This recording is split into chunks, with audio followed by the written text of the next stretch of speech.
सातारचा ना रे? आमचे एकदम जवळचे नातेवाईक राहतात तिकडं. कोण? माझ्या मामाच्या मुलीची नणंद आहे ना, तर तिच्या जावेच्या बहिणीला दिलंय साताऱ्यात. लईच जवळची दिसते. हो, तसं आमच्यात कुणीला आमचं नाही लय.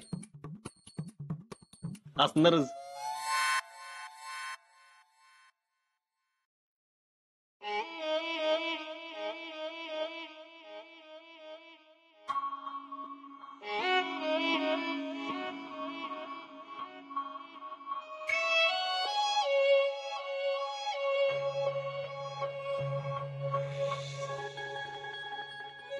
भावा तुझं लग्न झालंय व्हय? शेट, तुम्ही तर काय बोललेच नाही.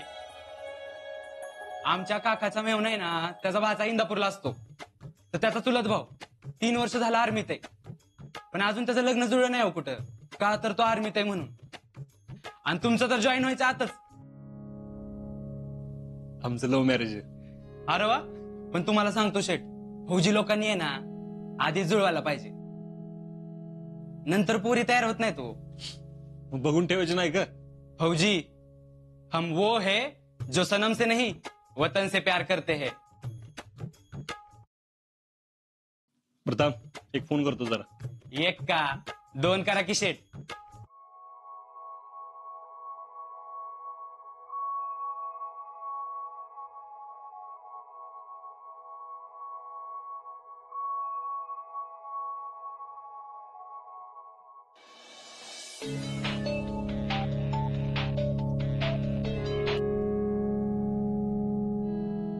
हॅलो. शितले, मी बोलतोय. आवाज ओळखला की मी. बर ऐक, मी नवीन सिम कार्ड घेतलंय, हे सेव्ह कर माझा नंबर.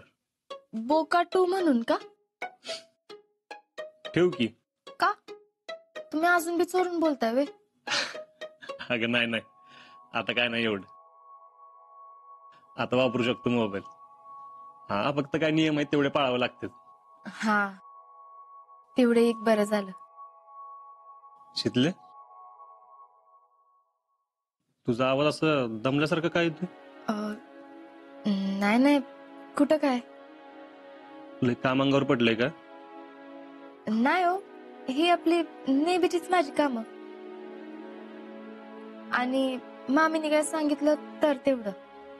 शितले, तुला झेपल तेवढंच काम कर, नाहीतर परत आजारी पडशील तू. अहो नाही हो, करते माझं मी. हा, आणि ऐक, मामींचा स्वभाव माहिती आहे मला. त्या तोंडाने फटकळ आहेत, पण मनात काही नसतं त्यांचे. पण तुला काय बोलले तर लक्ष देऊ नको, मनाला लावून घेऊ नको. आपण सरळ दुर्लक्ष करायचं, म्हणजे आपल्याला काय त्रास होणार नाही. काय? दुर्लक्ष.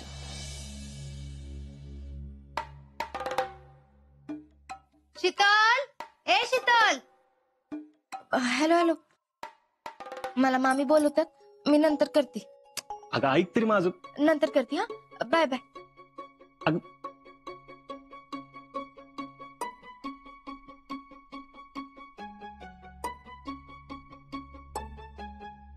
अगं कुठे होतीस ग?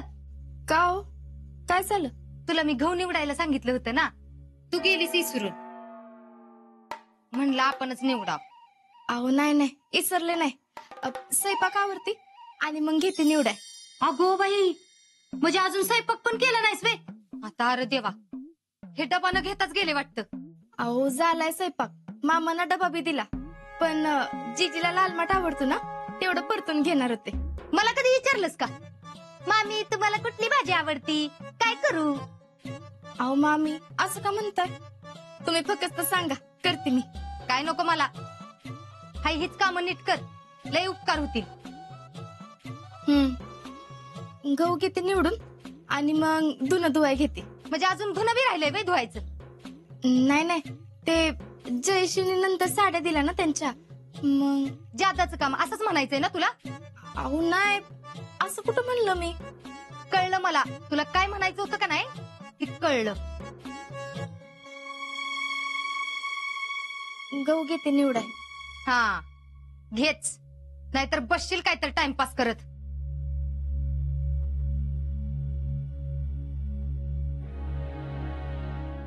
अजिंक्य म्हणत होते तेच बरोबर आहे. त्यांच्या मनात काय बी नसणार.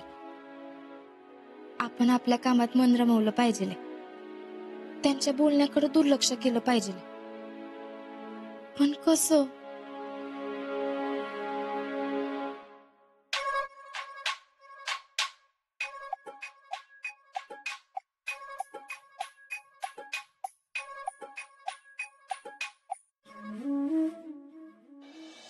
केशवा माधवा तुझ्या गुड मॉर्निंग भैया. गुड मॉर्निंग टॅलेंट राव. काय पेपर वाचन चालू आहे काय? पेपर वाचन. हा चला कामाला सुरुवात करण्याच्या आधी घेऊ मी सम गुड न्यूज. भैया गुड न्यूज एकच आहे सध्या. हा. आजा गेला. काय आजा गेला? अरे मग असं काय सांगतोय? चला शहीद झाल्याची बॅनर छापायला येऊ. अहो भैया तसं नाही, गावातून गेला. गुड न्यूज दे म्हटलं तर शिळ न्यूज काय देत रे? गुड न्यूज द्या काहीतरी. अहो भैया अजून काय गुड न्यूज आहे? ते पवारांना हाकललं का नाही अजून? अहो ते वय. अहो कुठलं काय तेव्हा? का पैसे वसूल केले नाहीत का अजून? अजून काहीच ऍक्शन घेतली नाही. हिला एक काम असं नाही बघ.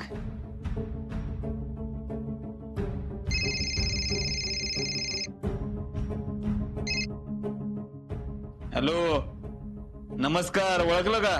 बोला की भैया साहेब. ते पवाराच्या घरातल्यांचं काय झालं? अर भैया तुम्हाला सांगणारच होतो. काय तुमच्याकडनं काम होणार नाही ते? नाही नाही तसं नाही, 2 दिवसात घेणार आहे मी पैसे. 2 दिवसांनी काय मुहूर्त सापडणार रे? नाही तसं नाही. मग मला आजच्या आज गुड न्यूज मिळाली पाहिजे, नाहीतर उद्या तुम्हाला बॅड न्यूज मिळेल. नाही भैया आजच जातो मी. हा गुड बॉय.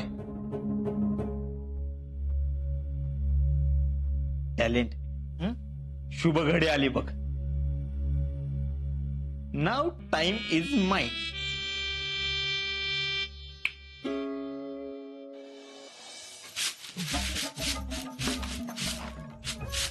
चितले, ती जडीची हिरवी साडी कशी धुतलीस? तुला काय सांगितलं होतं मी? इकडे धु म्हणून सांगितलं होतं का नाही? हा अगं आता तिचा रंग गेला तर तू काय दुसरी आणून देणार आहेस का? वय वय. काय बोलत नाही तर दिसलेच करायला लागलीस की. ए परत जर असं केलंच का नाही तर गाठ माझ्याशी आहे सांगून ठेवते. वय वय. साधं एक काम धड करायला येत नाही. घरातल्यांनी कामं करायला शिकवल्यात का वाढवून ठेवायला शिकवल्यात? अगं तुझ्यापेक्षा माझी जैडी 100 पटीने बरी. कळतंय का? अगं कळलं का तुला?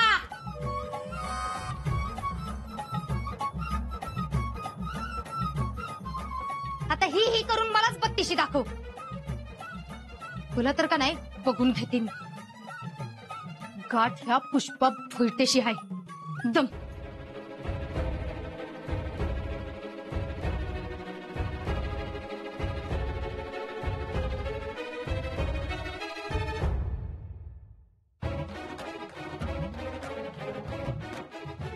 मामी आता तुम्ही किती बी बोलला तरी मी अजिबात मनाला लावून घेणार नाही.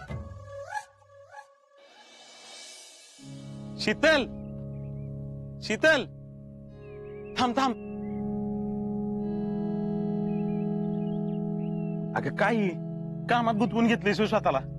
अहो ते जरा बरं थांब, हे बघ ही घे पेढा खा. कालपासून म्हणत होतो पेढा आणीन म्हणून. बस बस. खा खा सगळा खा. बर शीतल तू पास झालेलं घरी सांगितलंस का?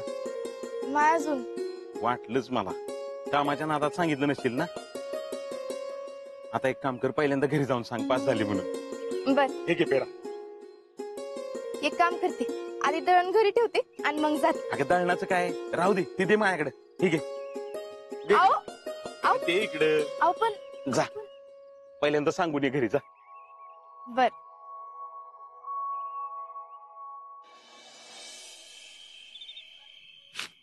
₹1,00,000 आहे ती बरोबर, पण एवढं पैसे द्यायला किती खेटा मारायला लावल्या?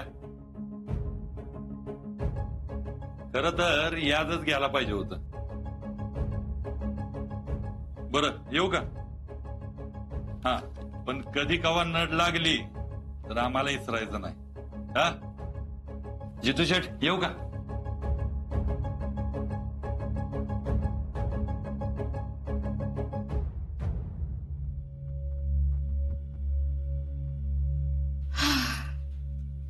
एकदाचा घोर मिटला जीवाचा.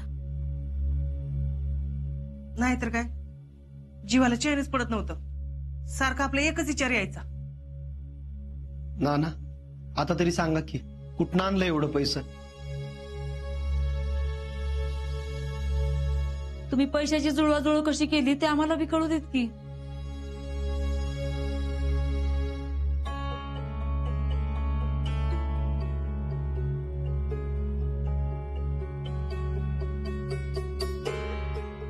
माग बँकेची शेवटची नोटीस आलती, त्यांचा माणूस बी आलेला. मी त्याला परस्पर बाहेर भेटलो. तुम्हाला कुणाला सांगितलं नाही, पण मी माग बोललो होतो की दोन्ही पैकी एकाची कुणाची तरी सुटका होईल. म्हणजे नाना मग आपल्या घरावर जप्ती येणार. काय म्हणते चित्तू भाऊजी? उद्याच आपल्याला हे घर सोडावं लागणार आहे. अरे देवा, अहो आधी तरी बोलायचं की. आता असं एका दिवसात म्हणजे? अगं आधी कसं सांगणार? मला माहिती होतं. तुम्हाला हे आधी सांगितलं असतं तर तुम्ही समजांनी मला विरोधच केला असता. आणि अजिंक्य जायपाव तर काय होऊ नये म्हणून मी समजा पुढे ढकललं. हो पण नाना, आपलं घर. माझ्याकडे दुसरा काय पर्यायच नव्हता ग. सगळं माझ्यामुळे झालं.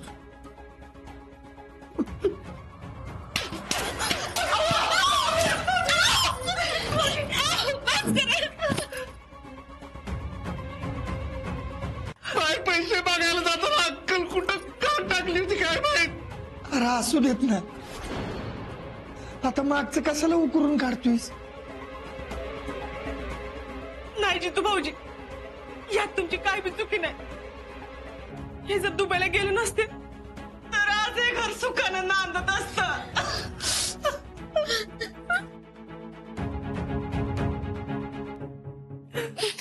असं काय म्हणता येत आहे? अहो चुकी दोघांची बी आहे, पण त्याची एवढी मोठी किंमत मोजायला लागेल असं वाटलं नव्हतं. आता जे झालं ते झालं. सगळं त्याच्या मर्जीनुसार होतंय बघा. तिनेच आपल्याला घरातून बाहेर काढलंय, उद्या राहायला तोच जागा दिला आपल्याला. पण ना अहो आमचा सगळा संसार याच घरात झालाय. बाहेरपेक्षा या घराची ओढ आम्हाला जास्तच आहे. होय. अहो, काय बी झालं तरी आपलं घर होतं हे म्हणजे काय नुसत्या 4 भिंत्यात छप्पर नव्हतं. आपली सगळी पोरं याच घरात लहानाची मोठी झाली की हो. होय, घर माणसांनी बनतं आणि जवळ माझी माणसं माझ्या सोबत आहेत ना, तर मी कुठं बी घर उभं करू शकतो.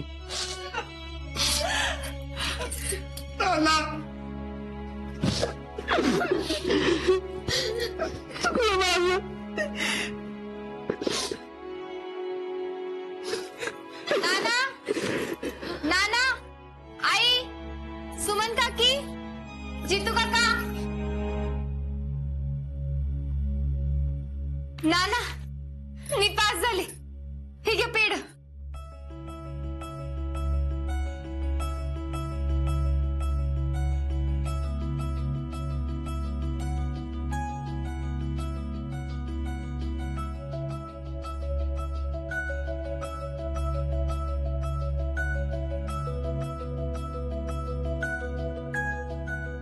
झालंय तरी काय? कुठं काय? मग मी पास झाले, त्याचा आनंद नाही झाला वे कुणाला?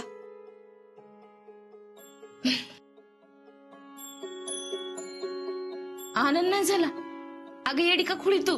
असं कसं? मागच्या वेळी पास झाले होते तेव्हा तर सगळे नाचले होते. मग आता काय झालं?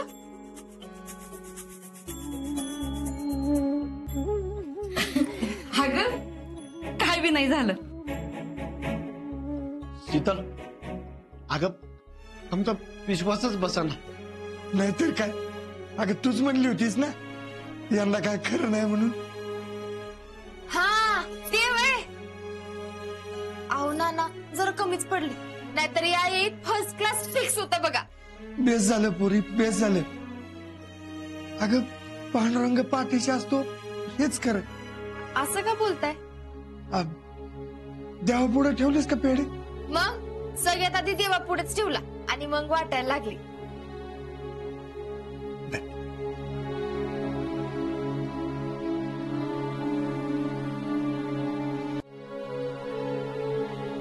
हा आता कुठं बसायला मिळालं मला. नाना अहो तुम्हाला सांगते, आपल्या घरी आलं ना की लई बरं वाटतं मला. सगळा कटा आपोआपच निघून जातोय.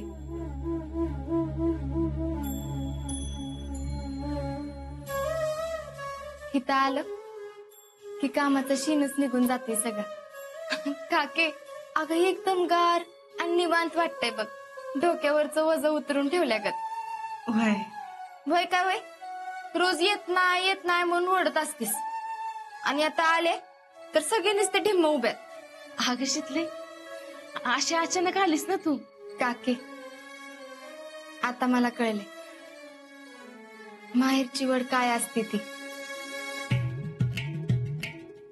काके आता मला ये मिळेल तेव्हा मी येत जाईल.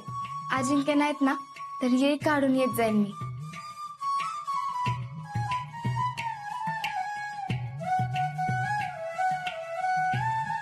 आई काय झालं, नको येत जाऊ का?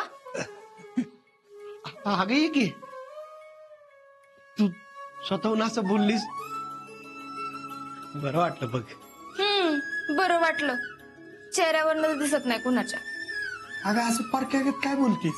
तुझंच घर आहे की, गावा पण ये आणि किती बी दिवस राहा. वय आता तर येणारच. किती बी म्हणलं तरी आपल्या हक्काचं हेच घर आहे म्हणायचं. शितले, अगं आता कुठं चाललीस? चहा घेऊन जा की. अगं नाही नको, नंतर काहीतरी येते जेवाय. अजून यास्मिनानं रावलेला पेड द्यायचं. येते नाना.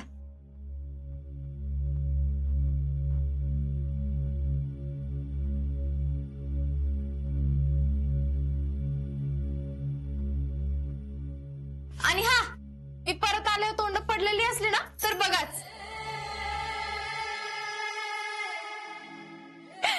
चला येते.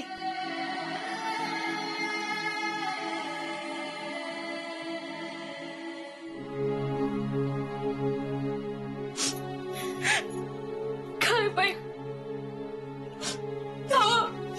कुठं आहे तुमचं इट्टर? माझी पोरगी एवढी बाहेरची एवढी नाही इकडे आली.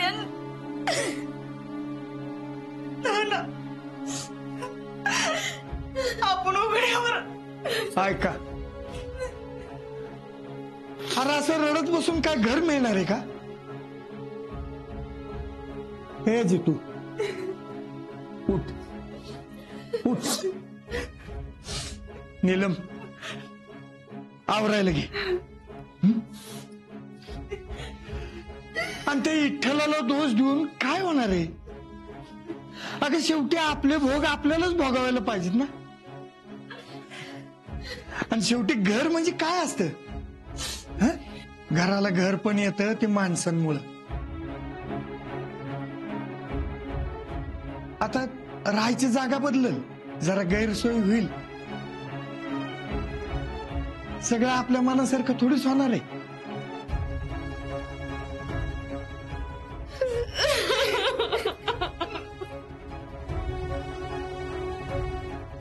रामकृष्ण हरी.